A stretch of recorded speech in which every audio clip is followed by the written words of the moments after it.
to you guys, right? The group chat, the messages, everything. Then she's like, okay, cool. What we can do is have an intervention. So tell your friends that on so and so this day. I think it was on a Wednesday. Was it on a Wednesday or Tuesday? Like, but it was during the week. That's what I remember. Like,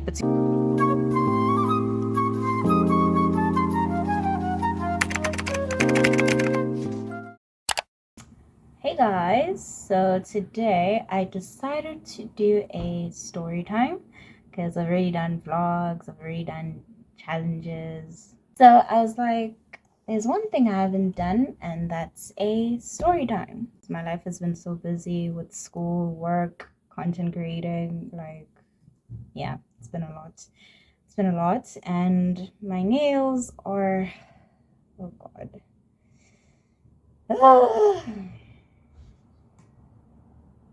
Atrocious is what it is. And yeah, I also undid my extensions and my dreads are out. Yeah, and I love them so much.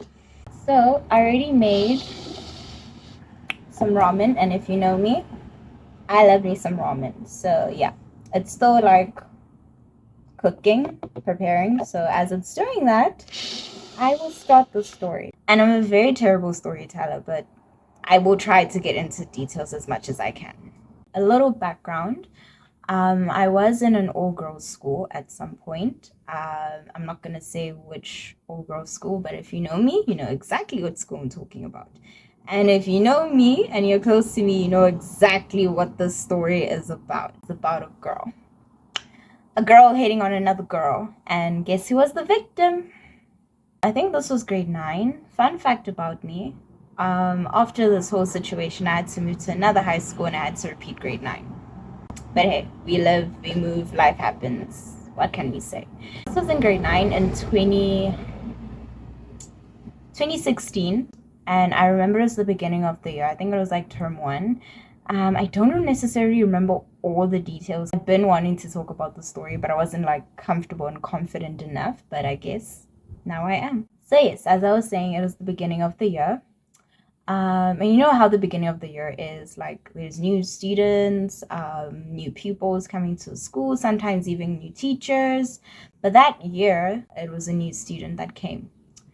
So let me just move this out of your peripheral view. I will not use her real name, so we will call her Samantha. So Samantha, or Sam for short, was new to the school. And if anyone knows me, I'm a person who is very approachable. Like, I'm not scared of people. Like, I'm not scared to talk to people. I am scared of defending myself. Now, that's another thing. And this actually comes into play with the story. Back then, I had a lot of trouble standing up for myself. But now I'm better. If you come up to me, okay, I can't physically fight, but I can fight with my mouth now. I introduced her to my friends at the time. At the time, we were like a group of, how many were we? I think like 5 or 4 of us, including me, like 5, I think. Maybe 7, I'm not sure. But anyways, we had like a group chat. And I even forgot the group chat's name. It was called G7, something like that. Some weird name like that. And so I was like, hey, do you want to hang out with us, Samantha? You know, I can introduce you to my friends. And she's like, yeah, of course. So we started off well, you know, started getting along as, you know, new people do, or new people that you meet in high school do, you know. Then term 1 went relatively okay until term 2 came. Between term 2 and term 3, my phone got confiscated. So within that period of my phone being confiscated, I was only supposed to get it at the end of the year. Yeah, so I had no phone, you can imagine. And that was like for what, 4 months, I think? 3 months, 4 months, 5? I don't know, I forgot how school works. But my phone was gone, but the group chat was obviously still there. There was someone else who was not necessarily part of the group. I also won't disclose her name, but she was an angel. She was also in the group chat. We will call her Rose. So Rose wasn't part of the friend group, but she was in the group chat, right? So Rose and I were friends, right? And one day Rose came up to me and she said, Bonnie, I have something to tell you. And of course I was worried. I was like, okay. I'm like, okay, what's wrong? She's like, I have something to show you. So we were in the music room. We would always chill in the music room because it was just nice to be there. The teachers would allow us to like just stay there and study and talk and hang out. I remember I was standing, right? If I remember correctly. She'll correct me when she sees this video, but I think I was standing, and she was like, sit down. So I'm like, okay. So I sat down.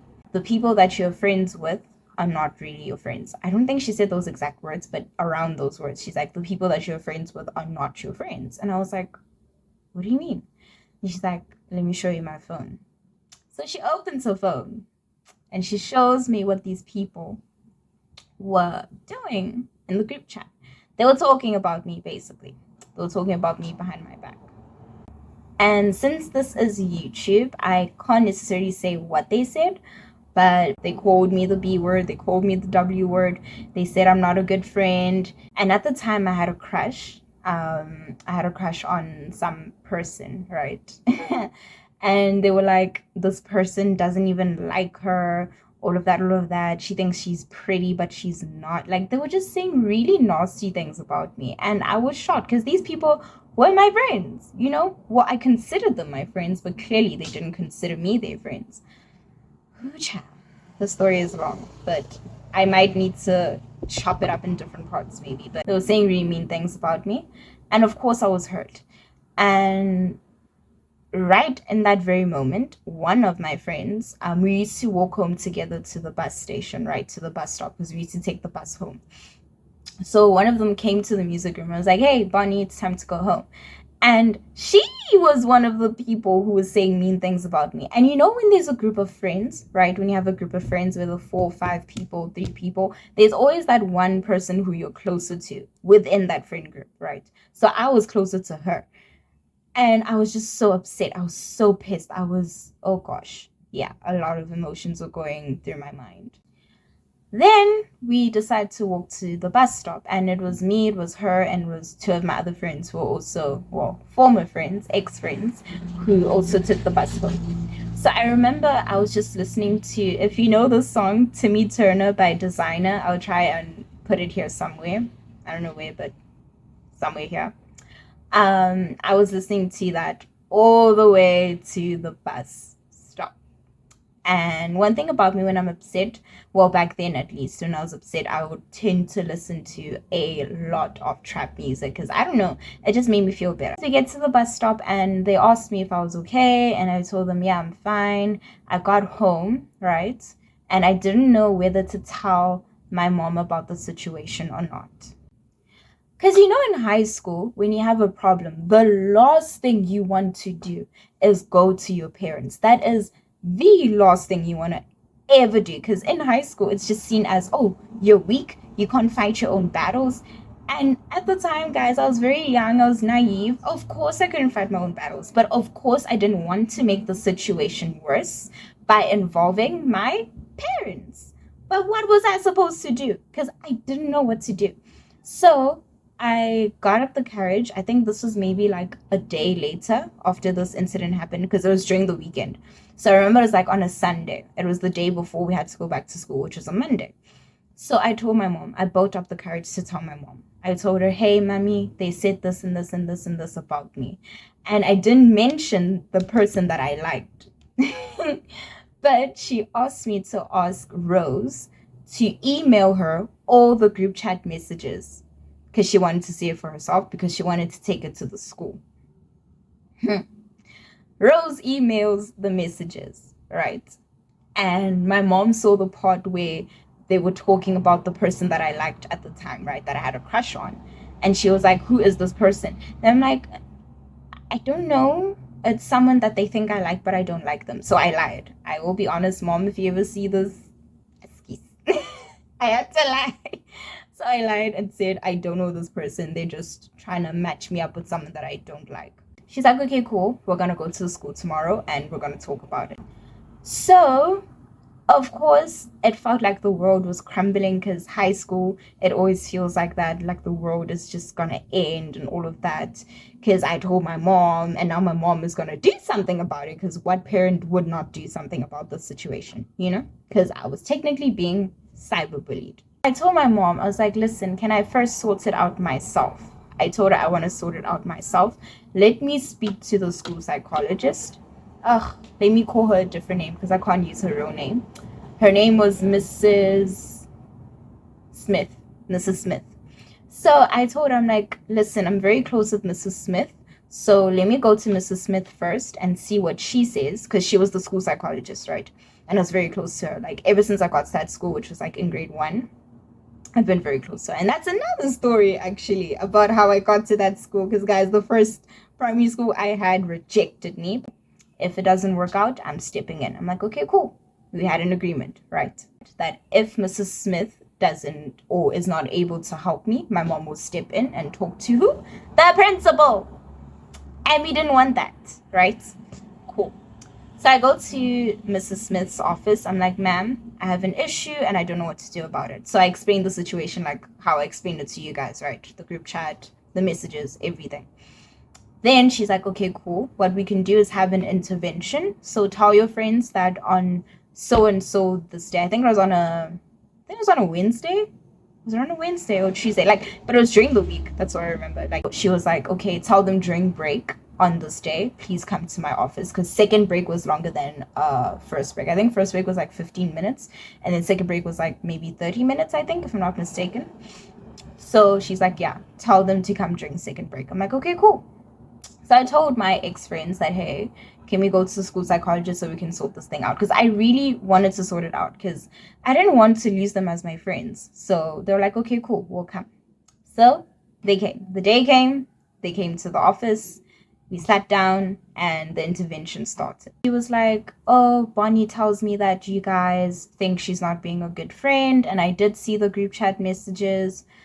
She told me about it. So I just want to ask you guys, like, what is going on? They told me that they felt that I was hanging out with other people rather than them. So yes, I will be honest. I did have other friends outside of the group, as one does, because I mean, I'm a very friendly person, you know. So I did have other friends outside of the group, and they told me that they felt that I was hanging out with those other people more than I was hanging out with them. So I was like, oh, okay, anything else? And then they said something, I can't remember everything, but one thing that stuck out was they told me that they feel that I'm not being a good friend. They feel that I'm being fake. They feel that I'm not being there for them. And it was Samantha that was talking most of the time. The others were just adding in comments. You know that thing of when you have an intervention, there's that main speaker. I don't know. Yeah, like a main speaker. So Samantha was the main speaker. And all my other ex-friends were just adding on to the comments, right? So this meeting was very short. I think it was for like 15 minutes, because then the school psychologist, Mrs. Smith, was like, okay, guys, I don't want to take up all of your break time, but let me just, speak to Bonnie privately, but you guys may go. And then they're like, okay, thank you, ma'am. Then they left. So Mrs. Smith was smiling, and I thought, okay, if she's smiling, maybe she has a solution. Maybe I was the problem, because I was like, okay, clearly I'm the problem. Clearly I'm not hanging out with my friends enough. Like, what can I do about it? So I was expecting her to give me advice on how to, I don't know, hang out with them more. Or maybe she was going to say, nah, maybe introduce your other friends to your main friends. Like, I don't know. But like a lot was running through my mind. The moment that door closed, when my ex-friends exited, ciao. She's like, you okay now after I tell you this? I'm like, okay, well, stop wasting time and tell me. She told me that not only is she transferring to a different high school, but she's transferring to my school.